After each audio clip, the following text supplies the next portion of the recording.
I'm Bill Furlong, and along with my colleague, Dr. Mary Crossan, we co-host our podcast, A Question of Character, where we answer all of your questions around the Ivy Leader Character Framework. We would like to welcome you today to our 5th episode, and we're delighted that you can join us. Today's question is how can you embed character, leader character, in organizations? As a reminder, if this is your first exposure to the Ivy Leader Character Framework, then we'd recommend you go back to episodes 1 and 2, where you can get a real good, solid foundation around the Leader Character Framework, and that will help you get a lot more out of today's episode and also future episodes. So I'd like to introduce you to my co-host. She is a distinguished university professor at Ivy Business School. Her research has been widely published in the world's most prestigious business academic journals. She is the author of several books, including Developing Leadership Character. She is Dr. Mary Crossan. Hi, Mary. How are you today?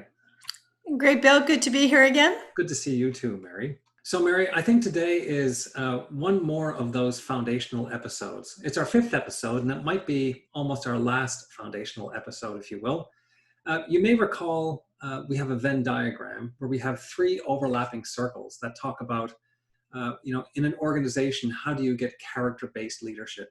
The top left-hand circle really talked about awareness, and that related to episodes 1 and 2, where we talked about leadership character 101 A and B. The top right-hand circle talks about leader character development.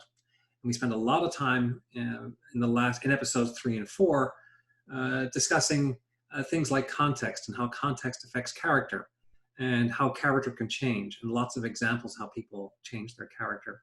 Today's episode is going to really focus on the lower circle, and that's around institutionalizing leadership character in an organization. And we'll spend a bit of time talking about, what happens if you do 1 or 2 of those circles, but not the 3rd, because you'll end up missing out, something important.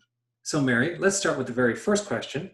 Why does institutionalizing leadership character matter at all? Why not just let everyone sort of get to work on their own individual character, and then the rest will take care of itself? It's certainly an important place to start to have the awareness of character and the development of character at the individual and group level. But if you don't think about embedding character in the organization, so I think about this as the non-human side of the organization, your practices, your policies, your procedures, the things that you do that exist even when individuals leave the organization. And what happens if these kinds of things are not character aligned, they start to work against you.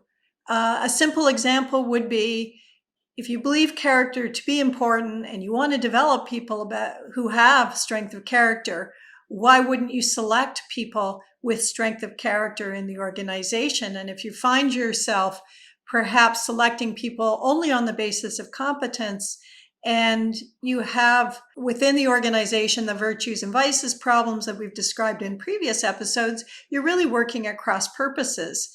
And then what happens for individuals in the organization, they feel like, well, what do we stand for anyways if we're hiring people who do this, or we promote people who really are not character aligned? So, Bill, those are the real reasons to do it.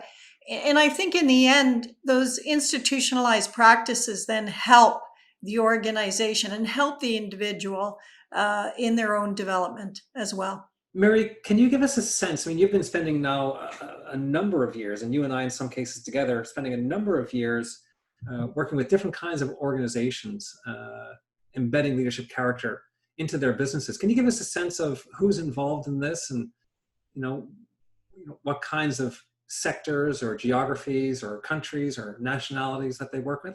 They're quite wide-ranging, and I think it's also important, as I talk a little bit about some of these organizations, that they all have approached character for different reasons. And that, I think, is also a really good message to take away from this. It isn't one size fits all. You start where you need it, and you apply it in a workmanlike sense for what it is you're trying to achieve. So if I go back, it's probably 5 or 6 years now, General Dynamics Land Systems Canada was looking at growing very rapidly, and they wanted to make sure that as they were populating those leadership roles, their succession management, that they were going to elevate character alongside competence. And so they began 360 assessments of character and competence and used it to guide both the development of individuals within their organizations and also to help them thinking about where it is that those individuals could make a difference in the organization. So there was succession management. We spoke in the last episode briefly about Canada Revenue Agency, and there they were looking at selection in particular. So how do we select on the basis of character as well as competence? Now, there are other organizations like Canada Border Service Agency who learned very rapidly from CRA about the areas of selection. And then, of course, they took it on board around all of their HR practices, and CRA, of course, moving in that direction as well. We spoke previously about the NHL team, this one located in the US. And there they were looking at how do they create competitive advantage, and creating competitive advantage by elevating character alongside competence in the players that they select, but also how they run the team, the coaches, the management, and what it is that they can do each and every day to drive additional performance in the organization. Then you take organizations like Manulife, and Manulife was one of the early adopters after the 2008 work, or the leadership on trial work that we did. I think it was probably one of the first places that Jeffrey Gantz and I did a presentation to about 200 of their executives. That has been something that's really percolated in that organization for a period of time. Now just finished doing leadership work with their Asian side of the business, where they are embedding leader character into their executive development. Then you take an organization like HSBC, and this one coming out of the UK. That one impetus being out of the area of risk management and conduct, and in their capital markets group, taking a look at embedding character alongside competence in their development. And a number of banks also in Canada, Bill, same kind of idea. I think people are beginning to see that it has this broad applicability, and they can start at any particular point of interest. Sometimes it's diversity and inclusion. We've done a number of sessions in various organizations around those issues, and then it cascades out from there. Right, and then one of the things, and I always notice it when you and I do presentations, and I'm wondering whether or not it's the same across all of these, the wide variety of organizations and sectors and countries that you've worked in. I always notice that it takes maybe a few minutes, maybe a half an hour, but people get really interested and excited about the work in fairly short order. Would you say that people are hungry for this kind of material? Absolutely. I just spoke with two organizations probably within the last week, where it amazes me. They hear about it. They take buy the book that we have written, Developing Leadership Character, and then they move on and start to actually run their own workshops within their organizations and lead these organic works to say, how do we teach ourselves about how to develop character? And it was interesting. So one of these organizations had approached me, and I followed up with them about it, where they'd already done about 6 or 7 of these workshops and sessions. And so I jumped in and did a session with them, just again, to the areas of awareness, in particular, tightening up some ideas about how does this work, and what are the common misconceptions, and where might you go with this? So it's certainly something that a lot of people can kind of pick up on their own. And yet these podcasts we're doing, Bill, are great, because I think it just starts to really fine tune those initiatives that people undertake. Right.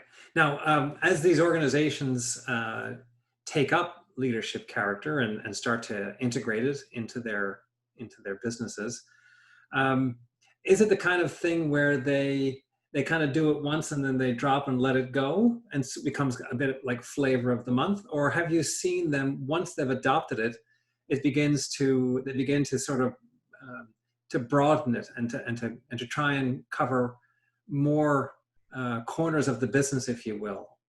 Bill, I think the sustaining happens mostly when they start to institutionalize, which we're talking about today, in the case of putting it in their HR practices, for example. Now, what can often happen, we see this quite a bit. We run workshops, people are really delighted about what they're doing. They're applying it to themselves personally, they're applying it to their teams, and they don't really think that much about how they might play a role in supporting the institutionalizing of character into their HR practices. A piece I would say, HR and the business often have a very interesting relationship, and HR doesn't want to feel like it's pushing something on the business. And a lot of times, business feels like that's exactly what is happening. In the case of character, they come together because the businesses want it. And HR then can support the institutionalization process, for example, in areas like HR practices. I mean, a lot of the times the reason that people kind of resist HR practices is because there's a feeling that it's something that they're doing that doesn't really help them with their job. It's an extra layer of bureaucracy, perhaps. And I think one of the reasons why we get that resonance or that overlap of interests, if you will, is because the leader character framework helps people do their jobs better. And that's the reason I think the business is keen to do it. And from an HR perspective, it's a way of I guess investing in your human resources, which is a critical part for most organizations today in any event. Bill, I don't think I've ever seen anything that is so well aligned for all stakeholders in an organization. So for the individual, this personal and professional well-being and performance. Then, you get into your teams and same kind of thing applies. Then you've got areas like compliance and risk management, and areas like human resource management, and then performance management, like all of the agendas that these various stakeholders have are really served by this foundational element of character. So nobody goes into the arena really getting any pushback from the other stakeholders in it. And that's pretty rare to find in organizations. So, Mary, when you think about organizations, because you talk to many organizations, as have I with you, some organizations right away, they start to pick it up and others don't. And some are sort of in between. In your experience, what are the sort of the essential ingredients? Like what has to be present in order for an organization to sort of start this journey? I think it starts with somebody who sees the need, whether it's succession management or it's selection or diversity or performance management. And that individual, as we talked about previously, often at the corner of their desk, starts to move the agenda forward. And those individuals I find where it's been really successful, they're like people who are like a dog, with a bone, that they don't let it go. And I have observed, I know you have, Bill, as well, we would characterize these individuals often having strength of character because they put a lot of things at risk. When you're introducing character alongside competence into organizations and at the most senior levels, there's a sense of, man, this better be robust and this better be important. And I hope these executives see the same thing that I see as the person who's introducing it into the organization.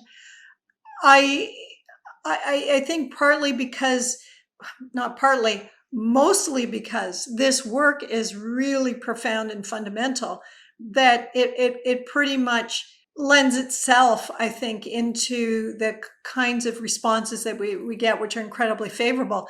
Then it becomes, well, how do I do this? I know it to be important. Help us understand how we can implement this in the organization. It really has, again, that feel of some of the examples we had in a previous episode where we talked about individuals making a decision to make a difference. and how it is, as you said before, character driven, and that they can see what the outcomes would be, and that they really become quite passionate about it. And that does seem to be a key ingredient. And I think the converse is true on that.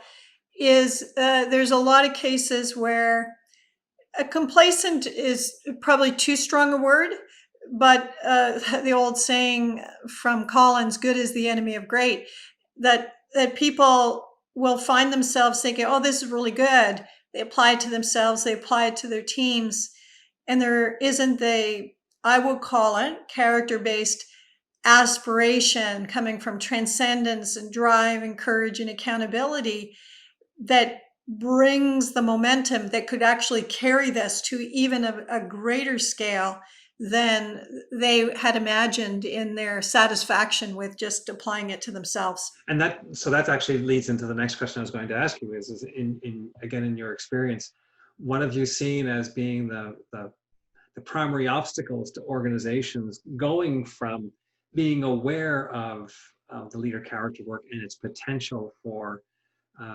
improving outcomes? What are the typical things that get in the way of organizations not doing that? So the term organization is an interesting word here, and that many individuals and groups, and I mean groups of 200, 400, 500 within large organizations, they can go a long way without an organization institutionalizing leader character. So there isn't really an impediment there. And I think that that's an important starting point. Sometimes people think, oh, the organization has to adopt this and then we'll start to take action. But that isn't really the case. Now, as we started at the outset of this episode, it certainly helps when you're getting those signals from the organization that this is something that matters and people are on board. Like any change initiative, getting that support from the most senior people in the organization who are using the language of character in what it is that they do and what they deem to be important in a consistent way goes an incredibly long way to shedding that kind of light across the entire organization. So then that kind of comes to the next point. Then is you and I have both seen. I think you've seen more again. Is there's so many different ways that leadership character has found its way into organizations, from a sort of a very sort of a regimented top-down approach, if you will, to this almost organically occurring within different areas of the business. So the question really, is there sort of some sort of a cookie cutter approach, no matter which way you're going into it, or is each situation unique? Is this something which it's an HR project, or does it have to be, or is it somewhere else? And is it the kind of thing where you've got to hire an army of consultants and pay millions of dollars and project manage? It is definitely not a cookie cutter approach, and not one that requires millions of dollars of consulting to come in. It is really leveraging the momentum within the organization. Remember, we're talking about character-based judgment. So wherever you're trying to elevate the quality of judgment and decision-making, well-being, and performance in the organization, and that can be anywhere, which is beautiful, right? You can start there. I think that where we see it having its success organization-wide is that one part of the organization has looked at another part who's implementing character leadership and saying, wow, that looks like something that works. We can see how it's worked over there. That's clearly when Canada Border Service Agency saw what CRA was doing, it gave them a nice roadmap going forward. The RCMP also looking at character leadership, building on CBSA, building on CRA.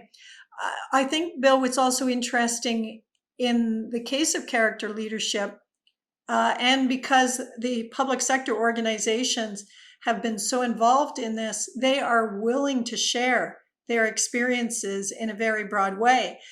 And a lot of times we don't see that, right? People cloak these kinds of things in secrecy. They don't want to share with others. It creates a competitive advantage in some way for them. And While a character will deliver competitive advantage, there's something about the nature of character leadership itself, I think, that inspires people to collaborate in how they're going to be able to move that agenda forward. It just seems something almost bigger than organizations, where they look at a movement of an idea that they know that the time has come. Perhaps things like diversity and inclusion today have that kind of quality. Organizations don't hold that tight and say, oh, well, we're not going to talk to other organizations about this. There's a much more sharing methodology, I think, that comes with character leadership. The next question then would be is, how can you tell if your efforts, if the efforts of an organization as it's beginning to engage in leader character is starting to make a difference? Are there metrics that go along with leader character framework implementations, or how can you tell if what you're doing is making a difference? It is a great question. And what I love to do around character is actually ask organizations, what are you doing on the competency side? So you're hiring on competency, you're promoting on competency. What kinds of protocols and evidence are you using to establish that those competencies are yielding performance benefits? And usually there's a blank stare, because it's something that we just take for granted, that competencies would deliver the performance. The reason I actually ask the question is to say, if there is that parallel, structure, we can look at character in the same way, and then you can compare apples with apples, so you can understand the relationship between character and competence. Rest assured that with both character and competence in the academic literature, they matter. There's all sorts of empirical evidence talking about the performance benefits. But I think the question you're asking, Bill, is, in a specific organization, how do you know that your investments in character leadership are delivering performance returns? The key thing to remember is, because character is foundational, one would expect all of your key performance indicators to move when you're investing in character leadership. It has, essentially, because it's anchored in quality of judgment and decision making, you're going to imagine that this shifts how people spend their time. They have greater clarity about what they focus on things. It changes the nature of the conversations that people have, driving to more insight. So you could look at those kind of micro moments that you were imagining, to say, hey, do I notice that these things are changing? Of course, you could measure whether or not those things are changing. It also picks up into things like engagement and organizational citizenship, because individuals who are acting on character, and there is character contagion in a positive way in the organization, these are going to drive these moments of engagement. So we expect to see those things shift. But all of your metrics around quality or productivity, sales, whatever it is important in your particular organization, we are going to see shift as a result of character. Having said that, I think it is important to recognize, just with any research piece that we look at. So, for example, one area that I spent a lot of time in was error reporting in organizations. So, organizational learning area, understanding where mistakes and errors come from. So you take those studies where there's all these interventions done on how to get people psychological safety, to be able to talk about the errors in the organization. Well, guess what happens? Error reporting goes up. So a lot of this stuff that was buried in the organization now comes to light. That's a stepping stone. Now that it's come to light, you're able to deal with it and you're able to move it forward. So I don't want to leave our listeners with the impression that you always find these direct links on things, but you will always find a positive link. That is, even in something like error reporting, great, people are ready to talk about it. We're going to have candid conversations. And now that we've got that, we can now figure out what's going wrong, how are we having these issues, and now how can we move it forward? So that then leads into the next question, which is around culture. And I know coming up, we're going to have a full episode on culture, because you and I have written an article on that. But just can you give a sense of an overview? Because you were just beginning to talk about that. Do you then start to sense a change in the culture of the organization? Yeah, we often say, simply put, culture is a reflection of the character of the individuals within the organization.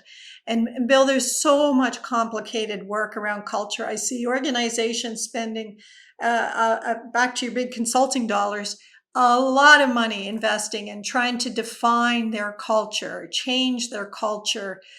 And as we're going to pick up in these subsequent episodes, if you imagine strength of character of the individuals within the organization and the culture then that reveals, that is typically what organizations are looking for. That's like the 95% of what every organization wants, really, a culture of character leadership. There are tweaks in that, Bill, like, for example, if you have a customer orientation or a safety orientation, more strategically aligned aspects of culture, you would, want to say, well, how is it that we get that culture of safety? But it's incredible how the major part of what organizations are really looking for in culture is really character based. So that then raises the next question, which is, in organizations, they'll have a mission statement, they'll have values. Frequently you'll go up and down the halls and you'll see on the walls, these poster boards. These are our values, and this is what we believe.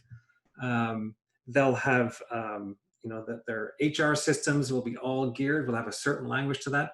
When you bring in something like leadership character, are you taking all of that and just pushing it to the side, or is it something that and then you replace it with leadership character? Or how does leadership character connect with existing frameworks that are put in place in an organization around things like culture and values and mission? You're definitely not moving any of that aside. That work is really important conversation in an organization, right? To go through that process of understanding who you are and why you are that way.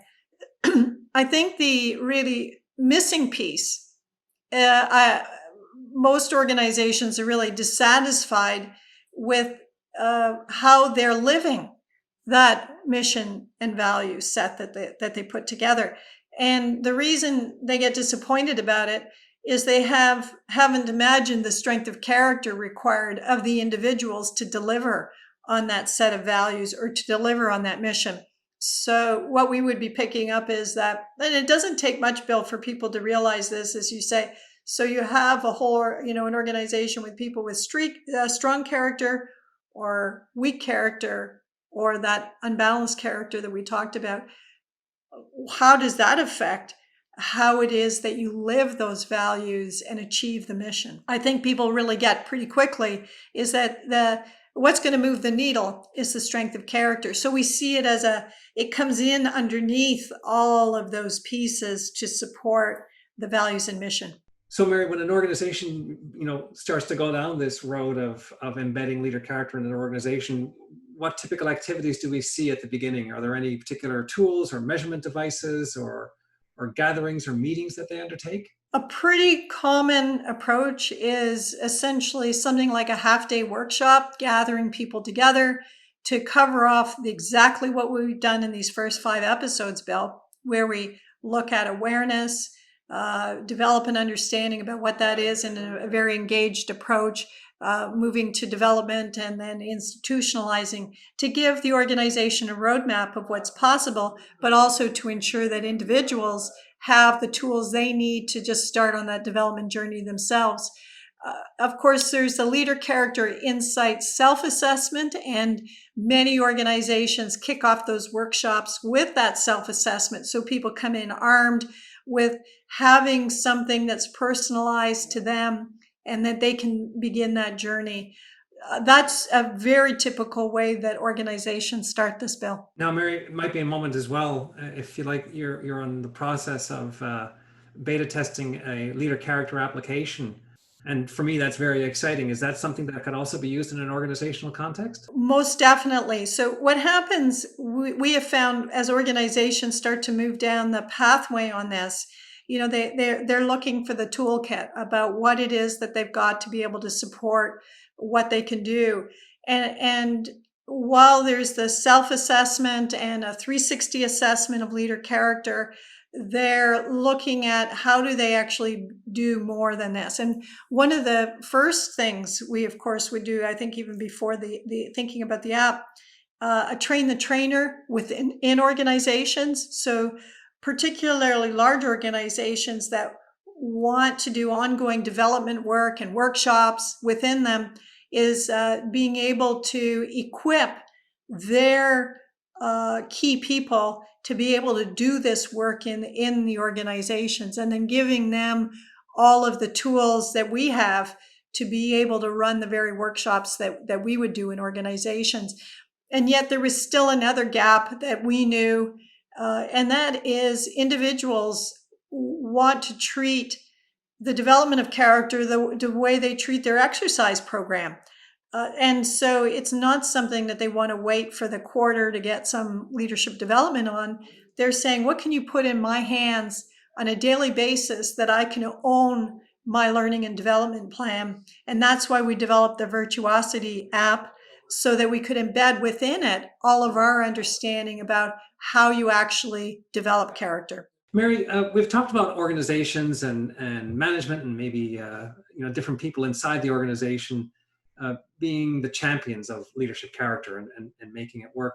Where does the board of directors come into this? Well, I'm thinking about the board of directors, and then we can also think about it people who have even oversight on the industry, regulators, for example. So let's think about those individuals who actually have influence on organizations. And I think the first place we want to think about is that the more that those individuals, through their practices, can reinforce the importance of developing character within organizations, that sends a very, very strong signal.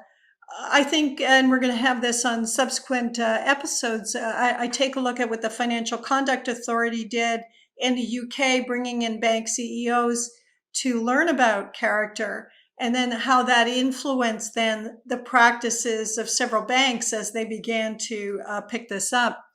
I would say boards of directors, same notion, is that understanding that character-based judgment is a risk factor in the organization.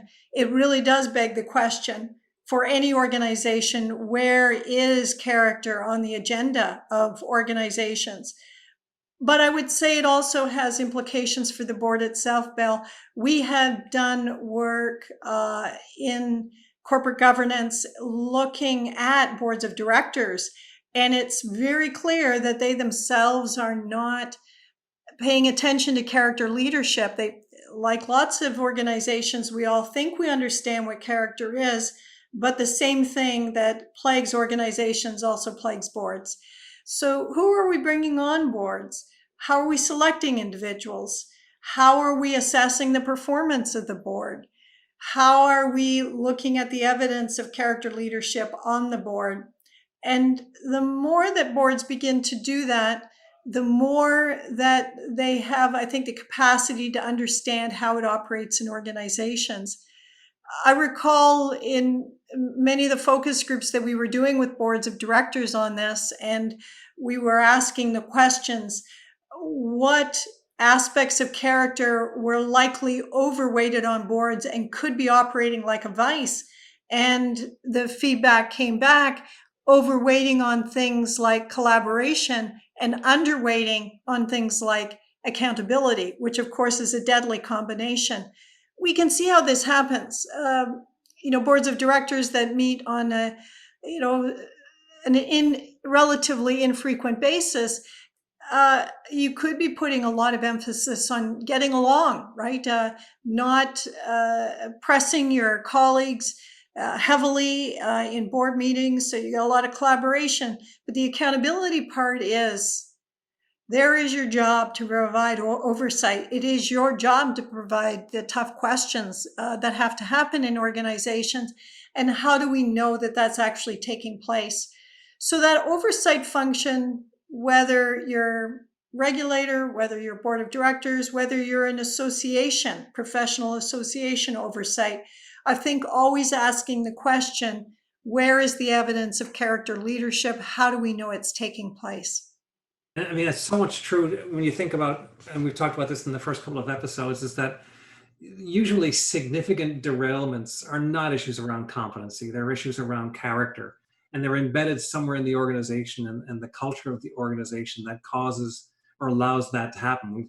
We've talked about a number of examples and seen many more.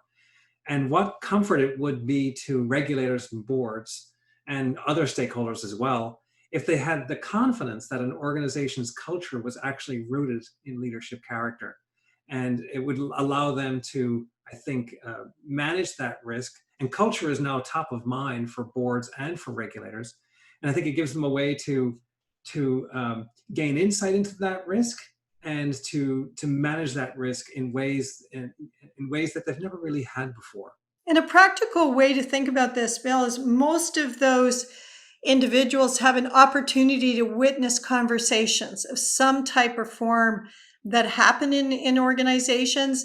And to date, they really haven't had a way specifically to analyze a character as a basis for that conversation. And so they pick up on style. It's a little abrasive, or, it's dominated by a couple of individuals, but they haven't looked at the evidence of, is there evidence of character in the organization?